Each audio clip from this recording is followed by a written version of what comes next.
and fear that the collapse may indicate deeper infrastructural deficiencies in recently commissioned projects. The collapse has been a major setback for a project intended to bring relief to communities long deprived of clean water.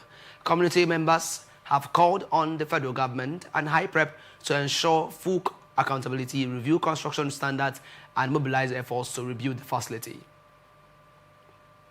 National Agency for Food and Drug Administration and Control has urged Nigerians to promptly report adverse reactions to side effects from medicines, vaccines, cosmetics, and other regulated products. The Edo State Committee Coordinator Esther Itwa highlighted that the Med Safety app and other digital platforms are available for public use to submit such reports.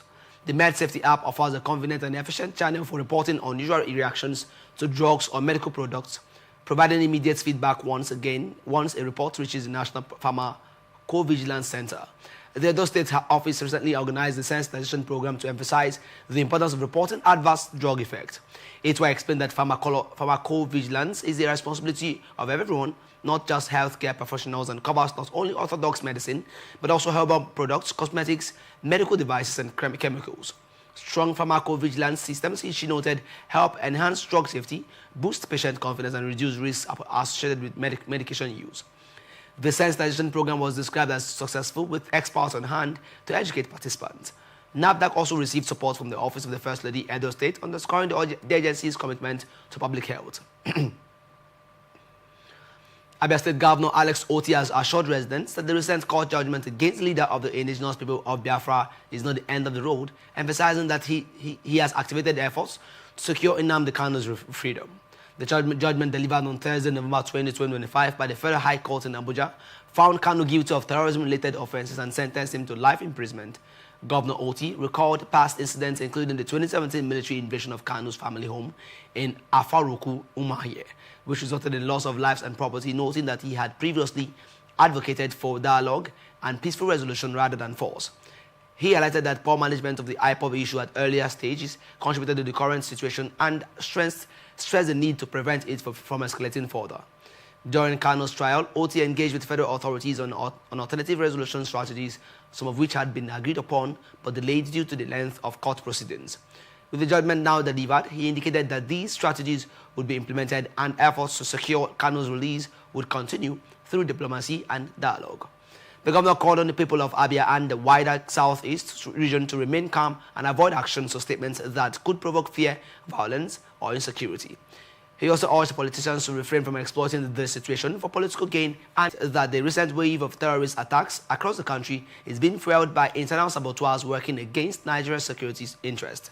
In a statement on Saturday, the party's spokesperson Sheye Oladejo claimed that certain individuals within the security and political ecosystem were aiding terrorist groups by leaking classified information, weakening operational structures, and deliberately compromising national security efforts. The APC argued that the pattern of recent attacks suggested elements of insider coalition, pointing to what it described as unusual accuracy in the attackers' knowledge of troop deployment, unexplained disruptions in security checkpoints, and spikes in violence coinciding with political flashpoints. Withdrawn from the race for the party's ticket ahead of the 2026 governorship election in Osun State. Bashiru's announcement comes less than 3 weeks before the APC governorship primary scheduled for December 13. The former Senate spokesperson declared his decision in Oshobo, the state capital, on Saturday during the inauguration of Alubarika House, the secretariat of his political movement. The APC national scribe, who had held consultations with party leaders at ward and local government levels on his governorship ambition, told a large crowd of party members gathered in Alekuodo that he took this step after weighing his responsibilities and engaging stakeholders. Bashiru emphasized that stepping down from the race does not signify a withdrawal from shared progressive visions. He described it as a renewed pledge to deepen his commitment to work with leaders and members of the Alubarika movement. And the APC in Osun State and Nigeria are aiming to nurture and support emerging political leaders who will restore secondary schools in Papiri. Niger State has risen to 315, comprising 303 students and 12 teachers. The update followed the verification exercise by the Christian Association of Nigeria, which discovered that 88 additional students were captured while attempting to escape. Khan chairman and Catholic Bishop of Kotangora Diocese, Most Reverend Bulus Dawa Yohana, dismissed claims that the school received prior warnings of an attack, describing them as attempts to shift blame. He said neither the school, the Education Secretariat, nor private school associations received any alert. The school, owned by the Catholic Diocese, has a total population of 629 learners. Johanna urged calm and assured that the diocese is working with security agencies and relevant authorities to secure the release of all abductees.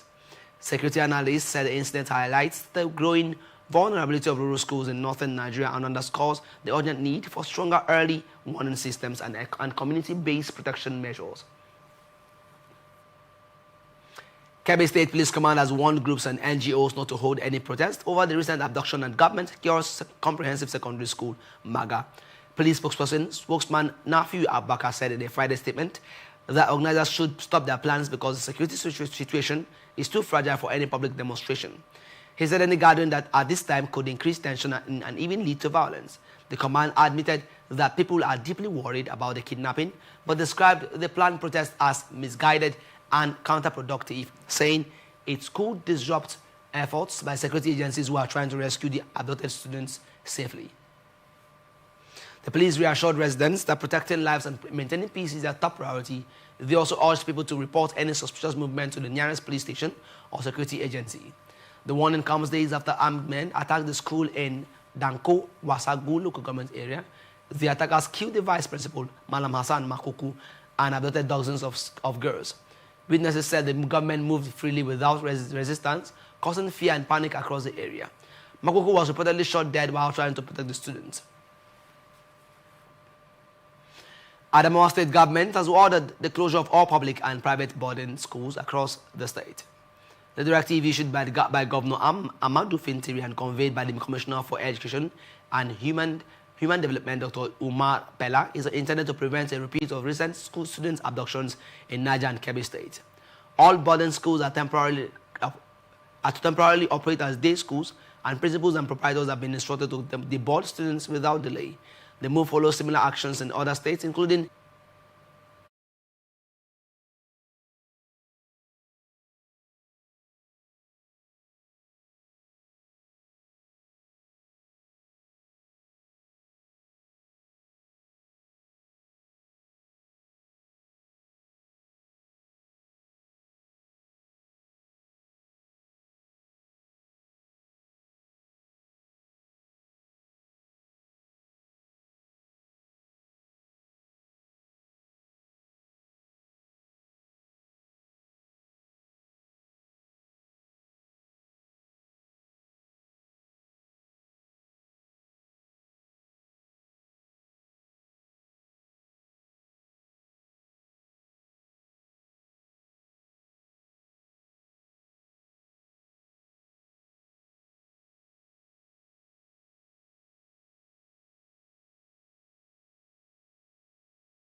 Welcome back. This is the Global News on Atlantic Television Network. Now to the rest of our stories. Director General of the Department of State Services, Oluwatosin Ajayi, met with President Bola Tinubu on Friday night to brief him on Nigeria's security situation amid rising school abductions and attacks in the northern region. The special advisor to the president on the information and strategy, Bayo Onanuga, disclosed the meeting on Saturday. The federal government has established a joint task force of security agencies to search northern regions for abducted school children. President Tinubu also directed the Minister of State for Defense, Bello Matawale, to relocate to Kebbi State to coordinate rescue efforts. The United States has offered assistance following discussions between U.S. Defense Secretary Pete Hegseth and Nigeria's National Security Advisor Nuhu Ribadu. Recent attacks have heightened public concern. Government have abducted 315 people, including 303 students and 12 teachers from St. Mary's Catholic Primary and Secondary School, Papiri, Niger State. Earlier, 25 girls were abducted from a boarding school in Maga, Kebbi State, and 38 people were kidnapped with two killed at the Christ Apostolic Church in Eruku, Kwara State.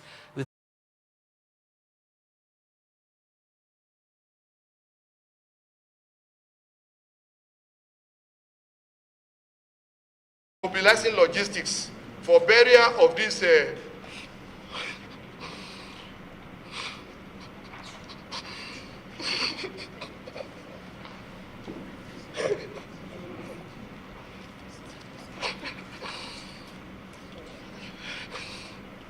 I'm very sorry, sir. The responsibility of mobilizing logistics for the burial of these 10 core members fell on my shoulders then as the Secretary of INEC NYC collaboration. It was indeed a traumatic experience that no parent will ever want to witness. NYC is not funded for election. Election is not part and is part of their national service. Such a high-risk job could not, in all honesty and in good conscience, be regarded as just an ordinary hard duty.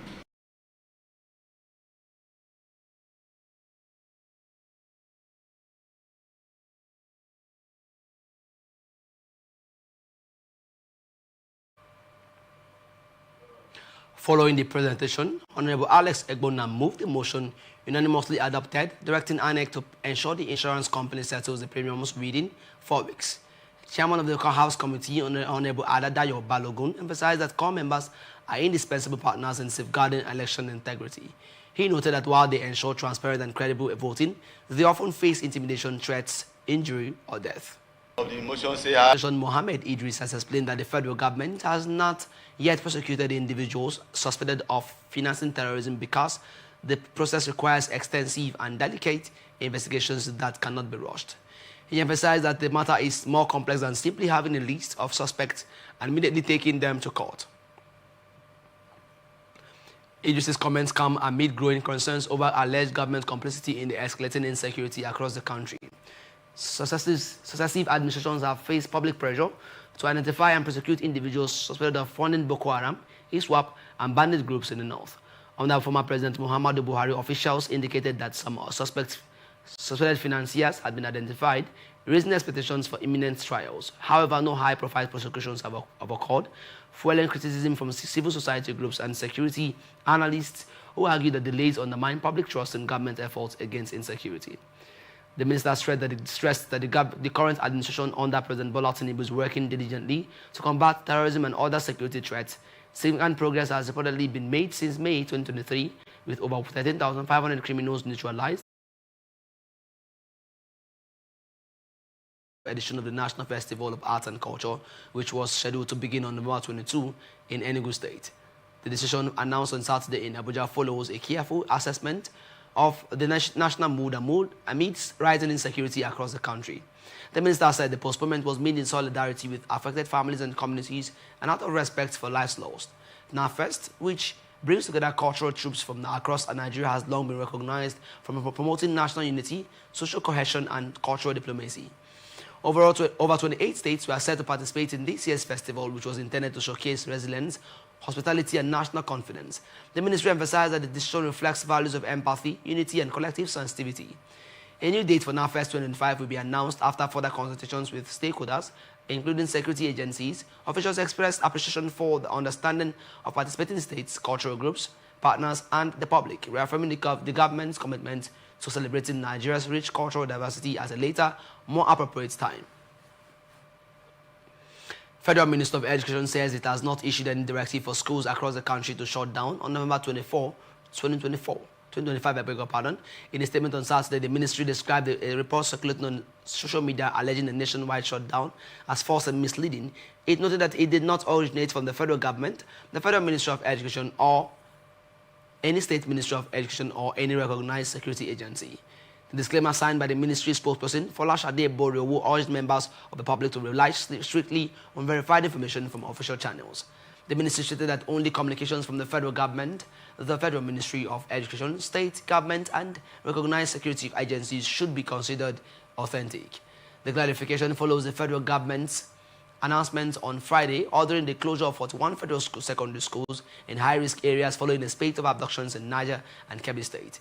ATN had reported that some states, including Kwara, Plateau, Katsina, and Niger, shut down schools amid rising insecurity, while Taraba State Governor Agbo Kefa has also directed all public and private schools to deboard their students with immediate effect. And also some business news. House of Representatives has issued a 7-day ultimatum to invited agencies to submit requested documents by November 27, 2025 or face parliamentary sanctions. Honorable Boniface Emerengwa, chairman of the Ad Hoc Committee on Implementation and Oversight of the Naira for Crude Oil Policy, made the announcement in Abuja after most agencies failed to appear or provide necessary documents. He expressed disappointment at the lack of cooperation, describing it as a disregard for the legislative process and a threat to the integrity of the committee's work. Emerengwa warned that continued non-compliance would attract firm legislative consequences, including summonses, subpoenas, public naming of defaulters, recommendations for sanctions, and escalation to plenary for disciplinary action. He noted that delays in look at the various stakeholders, their complaints, their challenges. At this stage,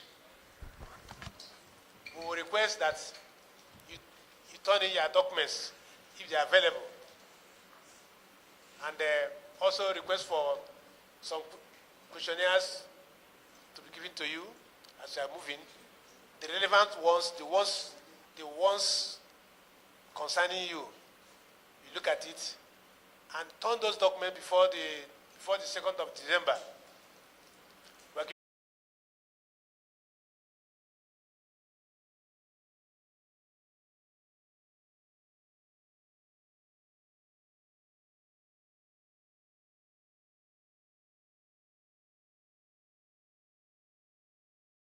2023. The authority advised Air Tanzania to offer refunds or rebuke passengers on alternative carriers if flights could not operate over the weekend. The NCAA is also in contact with stranded passengers in Lagos to ensure they receive similar support. Following intervention, the airline provided hotel accommodation and meals, and passengers were assured they would be flown to their destinations, despite Air Tanzania not normally operating services to Nigeria on weekends. The NCAA continues to monitor the situation until all passengers arrive safely. And you're still watching the news on Atlantic Television Network. Up next is International Tidbits.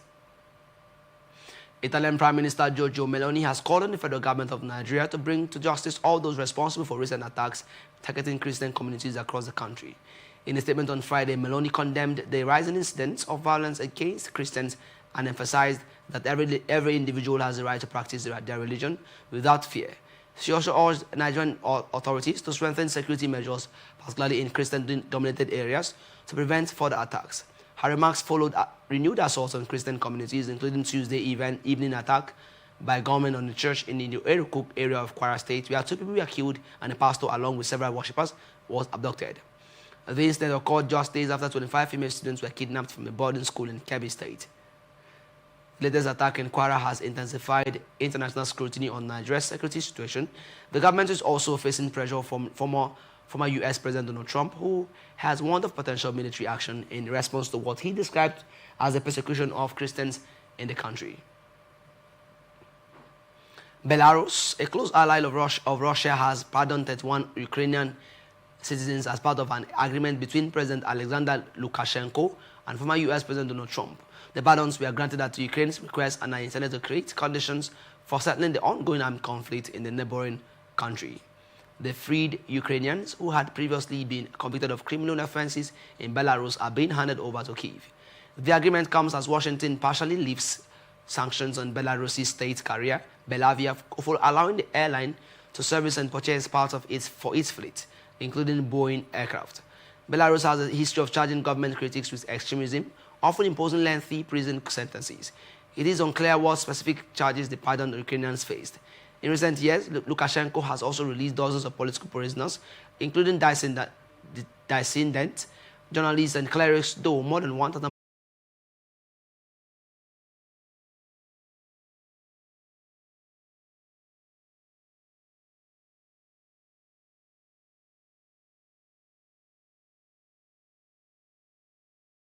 pressure and threats as factors in her decision, which follows her public break with Trump over the release of government records related to convicted sex offender Jeffrey Epstein.